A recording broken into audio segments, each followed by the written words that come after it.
સ્ટેશનના platform number 4ના ટ્રેનના કાચ તોડાયા. યુવકે અંદરથી દરવાજો બંધ કરતા લોકો વેફર્યા. સુરત રેલવે સ્ટેશનના પ્લેટફોર્મ નંબર 4 ખાતે અજમેર દાદર એક્સપ્રેસ ટ્રેન પર પથ્થરમારો થયો હતો, જેથી રેલવે પોલીસ દોડતી થઈ હતી. જોકે આ વાત અફવા હોવાનું સામે આવ્યું હતું. આ સાથે ટ્રેનનો દરવાજો બંધ કરી અન્ય મુસાફરોને એન્ટ્રી નહીં આપતા હોબાળો થયો હોવાનું જાણવા મળ્યું હતું. આ મામલે યુવકની રેલવે પોલીસે અટક પણ કરી હતી. સુરત રેલવે સ્ટેશનના પ્લેટફોર્મ નંબર 4 પર અજમેર દાદર એક્સપ્રેસ ટ્રેન પહોંચી હતી. આ ટ્રેનના જનરલ ડબ્બામાં હોબાળો થયો હતો. આ સાથે જ ટ્રેન પર પથ્થરમારો કર્યો હોવાની વાત વહેતી થઈ હતી, જેથી રેલવે તંત્ર એક્શન મોડમાં આવીને તાત્કાલિક પ્લેટફોર્મ નંબર 4 પર તાત્કાલિક પહોંચીને ટ્રેન સુરત રેલવે સ્ટેશનથી રવાના થઈ હતી, જેથી રેલવે પોલીસે વલસાડ પોલીસને જાણ કરી હતી.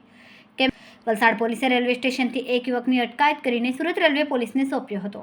પોલીસની પૂછપરછમાં સામે આવ્યું કે યુવકે સુરત રેલવે સ્ટેશન પાસે ટ્રેનના જનરલ ડબ્બાના દરવાજા અંદરથી લોક કરી દીધા હતા, જેથી અન્ય મુસાફરોને ટ્રેનની અંદર પ્રવેશ કરવા ન મળતા હોબાળો થયો હતો.